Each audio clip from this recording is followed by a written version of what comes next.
Hello students, I am Gurjeet ma'am and welcome to Daksh academy Ladwa YouTube channel. बच्चों, जैसे हम Sikh history के बारे में कर रहे थे, सिख धर्म के बारे में कर रहे थे, मैं एक क्लास इसकी ले चुकी हूँ। आज सिख धर्म की सेकंड क्लास है, तो स्टार्ट करते हैं। आज की क्लास में सबसे पहले करते हैं पंचम गुरु गुरु अर्जुन देव जी के बारे में। पंचम गुरु गुरु अर्जुन देव जी 1581 में गुरु गद्दी पर बैठे और 1606 ईस्वी तक रहे। गुरु अर्जुन देव जी को क्या बोला जाता है? शहीदों के सरताज। सबसे पहले गुरु जो शहीद हुए कौन थे? गुरु अर्जुन देव जी।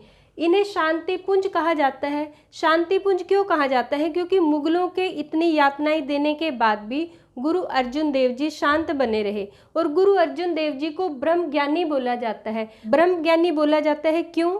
क्योंकि आदि ग्रंथ को संकलित किया था। आदि ग्रंथ सिखों की धार्मिक पुस्तक गुरु ग्रंथ साहिब को किसने संकलित किया था?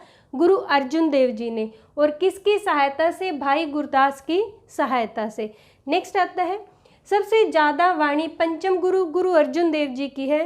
गुरु ग्रंथ साहिब में सबसे ज़्यादा वाणी किसकी है? गुरु अर्जुन देव जी की है। गुरु अर्जुन देव जी के अलावा गुरु ग्रंथ साहिब में सूफी संत बाबा फरीद, कबीर और रविदास जी की वाणियाँ भी हैं। नेक्स्ट है, गुरु अर्जुन देव जी ने स्वर्ण मंदिर का निर्माण कराया। गुरु अर्जुन देव जी ने स्वर्ण मंदिर का निर्माण कराया, जो बहुत इंपॉर्टेंट क्वेश्चन है। कहाँ पर? अमृतसर में। अमृतसर में गुरु अर्जुन देव जी ने स्वर्ण मंदिर का निर्माण कराया। और स्वर्ण मंदिर के निर्माण के लिए जो पहला नींव का पत्थर रखा, वो किससे रखवाया? गुरु अर्जुन देव जी ने सूफी संत मियाँ मीर। सूफी संत मियाँ मीर ने हरमंदिर साहिब की नींव का पहला पत्थर रखा। ये आपने याद रखना है। नेक्स्ट है, सुखमनी साहिब की रचना किसने की? सुखमनी साहिब की रचना किसने की थी? गुरु अर्जुन देव जी ने ही की थी। नेक्स्ट है बच्चों, जो बहुत इंपॉर्टेंट क्वेश्चन है, जहांगीर ने खुसरो की सहायता के आरोप में, क्योंकि जब गुरु अर्जुन देव जी तरन तारण में थे तो जहांगीर के बड़े बेटे खुसरो ने विद्रोह कर दिया था जहांगीर के खिलाफ। तो खुसरो कहाँ पर आए? गुरुजी के पास आए उनसे आशीर्वाद लेने के लिए। गुरुजी ने उनको आशीर्वाद दिया और खुसरो वहाँ से चला गया। तो किसी ने जहांगीर से शिकायत की कि खुसरो की सहायता किसने की है? गुरु साहिब ने। उसके बाद जहांगीर ने गुरु अर्जुन देव जी को गिरफ्तार किया और यासा व सियासत विधि से गुरुजी पर बहुत से अत्याचार किए। ये वो विधि है जिसमें किसी व्यक्ति को इतना कठोर दंड दिया जाता है लेकिन उसके रक्त की एक भी बूंद पृथ्वी पर नहीं गिरती, तो उसे क्या बोला जाता है? यासा व सियासत विधि। यासा व सियासत विधि के तहत ही गुरु अर्जुन देव जी पर जहांगीर ने बहुत सारे अत्याचार किए। नेक्स्ट आता है, जब गुरु अर्जुन देव जी पर बहुत सारे अत्याचार किए तो गुरु अर्जुन देव जी रावी नदी में स्नान करने के लिए गए। 1606 ईस्वी में रावी नदी में स्नान करने के लिए गए और वहीं पर ज्योति ज्योत समा गए। ये था गुरु अर्जुन देव जी के बारे में। नेक्स्ट हम बात करते हैं 6वीं पातशाही गुरु हरगोविंद साहिब जी। गुरु हरगोविंद साहिब जी का टाइम पीरियड 1606 से 1644 ईस्वी तक रहा। जब गुरु हरगोविंद साहिब जी गुरु गद्दी पर बैठे तो सिख धर्म में एक नया मोड़ आया। कैसे? गुरु हरगोविंद साहिब जी युद्ध में शामिल होने वाले पहले गुरु थे। क्यों गुरु हरगोविंद साहिब जी युद्ध में शामिल हुए? क्योंकि मुगलों के अत्याचार से रुष्ट होकर गुरु हरगोविंद साहिब जी ने शस्त्र उठाए। गुरु हरगोविंद साहिब जी ने अपने अनुयायियों को शस्त्र विद्या सिखाई, इसलिए सबसे पहले गुरु जिन्होंने शस्त्र उठाए थे वो कौन थे? 6वीं पातशाही गुरु हरगोविंद साहिब जी।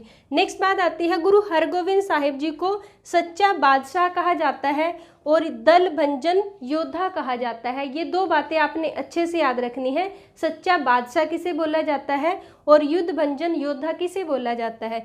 नेक्स्ट है, गुरु हरगोविंद साहिब जी ने सैनिक पोशाक पहनी शुरू कर दी और छत्र, शस्त्र और बाज धारण किए।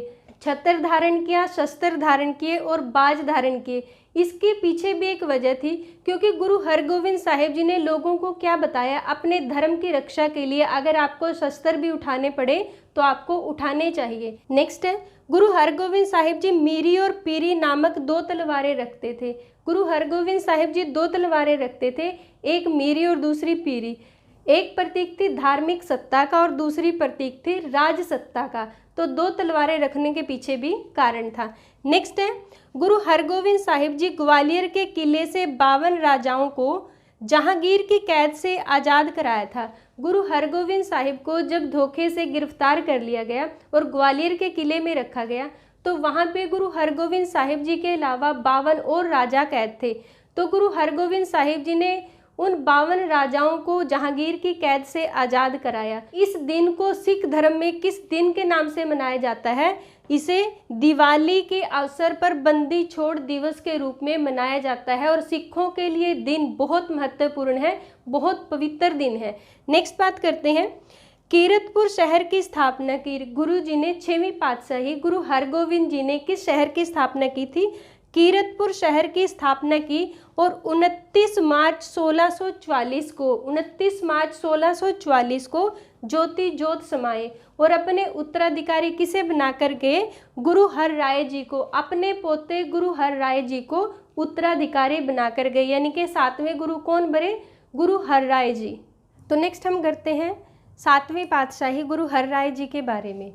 गुरु हर राय जी गुरु गद्दी पर 1645 से 1661 तक रहे।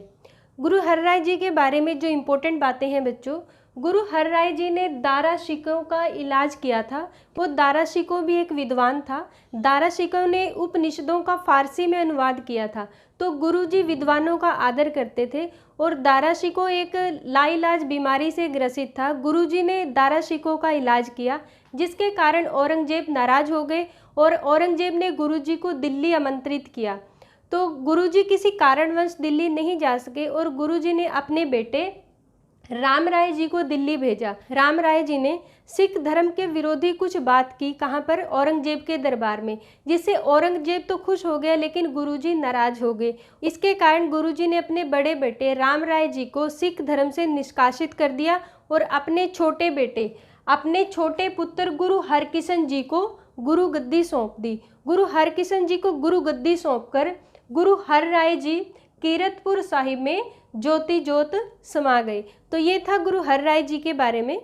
नेक्स्ट हम बात करते हैं गुरु हरकिशन जी के बारे में, 8वीं पातशाही गुरु हरकिशन जी के बारे में। गुरु हरकिशन जी सबसे छोटी उम्र में गुरु गद्दी प्राप्त करने वाले गुरु थे। गुरु हरकिशन जी सिर्फ 5 साल के थे जब इनको गुरु गद्दी मिली। गुरु हरकिशन जी ने भी जब सिख धर्म के प्रचार प्रसार हेतु कार्य करना स्टार्ट किया तो औरंगजेब को इसका पता चला और औरंगजेब ने गुरु हरकिशन जी को भी दिल्ली बुलवा भेजा। एक बार गुरु हरकिशन जी ने दिल्ली जाने से मना कर दिया, लेकिन अपने कुछ अनुयायियों और राजा जयसिंह के कहने पर, राजा जयसिंह जो औरंगजेब के विश्वास पात्र थे, उनके कहने पर गुरु हरकिशन जी ने दिल्ली जाने के लिए हाँ कर दी। और जब गुरु हरकिशन जी दिल्ली जा रहे थे तो अंबाला तक इनके अनुयायी इनको छोड़ने आए, तो वहाँ से गुरु हरकिशन जी ने उनको वापस जाने के लिए बोल दिया। और अंबाला में एक जगह पड़ती है पंजोखरा साहिब, अंबाला में एक जगह पड़ती है पंजोखरा साहिब। ये जो जगह है, ये जो स्थान है बच्चों, ये क्यों पवित्र है? क्योंकि गुरुजी जब यहाँ पर ठहरे थे तो वहाँ पर एक विद्वान पंडित थे जिसका नाम था लालचंद। लालचंद पंडित जो थे उन्होंने क्या सोचा कि इतनी छोटी उम्र में, इतनी छोटी उम्र का बच्चा गुरु गद्दी पर कैसे बैठ सकता है, तो अपने आप को साबित करना होगा कि वो गुरु गद्दी पर बैठने लायक है या नहीं। तो जो लालचंद थे, ये पंडित था, ये गीता के श्लोकों में माहिर था, गीता के श्लोकों का उच्चारण करने में माहिर था। तो इन्होंने गुरुजी को क्या कहा कि अपना चमत्कार कोई दिखाइए या अपने बारे में कुछ ऐसा बताइए जिससे मैं मान सकूं कि आप गुरु गद्दी के लायक है। तो गुरुजी ने हाँ कर दी। उसके बाद जो लालचंद पंडित थे, इन्होंने क्या किया, गांव से एक जो छज्जू झींवर था, छज्जू झींवर कौन था? ये गूंगा था। तो गुरुजी के सामने लाकर बिठा दिया, तो कहा कि इनसे जो है वो गीता के श्लोकों को उच्चारित कराइए। तो गुरुजी ने पहले तो जो छज्जू झींवर था उसको स्नान कराया। स्नान के बाद उस झींवर को अपने सामने बिठाया और उसे आशीर्वाद दिया। जो छज्जू झींवर था उसने जब गीता के श्लोकों को उच्चारित करना स्टार्ट किया तो सभी आश्चर्यचकित रह गए। और उसके बाद जो लालचंद पंडित था, इसने सिख धर्म को अपनाया और सिख धर्म का अनुयायी बन गया। उसके बाद जब गुरुजी दिल्ली पहुंचे, दिल्ली में उस समय में चेचक और हैजा फैला हुआ था, तो गुरुजी ने दिन रात संगत की सेवा की और इसके कारण गुरुजी को भी चेचक हो गया था। जब गुरुजी को चेचक हुआ और अपने अंतिम समय में गुरुजी ने अपनी माता को बुलाया और अपनी माता को बुलाने के बाद अपना उत्तराधिकारी घोषित किया और गुरुजी के मुख से सिर्फ 2 ही शब्द निकले। ये 2 शब्द कौन से थे? बाबा बकाला। बाबा बकाला नामक 2 शब्द निकले गुरुजी के मुख से और उसके बाद गुरुजी ज्योति ज्योत समा गए। और जहाँ पर गुरुजी ठहरे थे उस समय पर क्या है, बंगला साहिब गुरुद्वारा बना हुआ है दिल्ली में, जो बहुत ही फेमस और बहुत ही बड़ा गुरुद्वारा है। उसके बाद गुरुजी ने जो अपना उत्तराधिकारी घोषित किया था वो कौन था, बाबा बकाला। ये जो शब्द निकले थे, जो बकाला गांव पड़ता है वो कहाँ पे पड़ता है, व्यास नदी के किनारे। व्यास नदी के किनारे बकाला गांव पड़ता था। वहाँ के जो व्यक्ति थे गुरु तेग बहादुर जी, जो 9वीं पातशाही बने, सिखों के 9वें गुरु बने, उन्हें अपना उत्तराधिकारी घोषित किया था किसने, गुरु हरकिशन जी ने। तो बच्चों आज की क्लास में इतना ही। नेक्स्ट क्लास में मैं आपको कराऊंगी 9वीं पातशाही गुरु तेग बहादुर जी के बारे में और 10वीं पातशाही गुरु गोविंद सिंह जी के बारे में। तो आज की क्लास के लिए लाइक और शेयर करना न भूलिएगा, और अगर आप चैनल पे नए हैं तो सब्सक्राइब कीजिएगा। Thank you.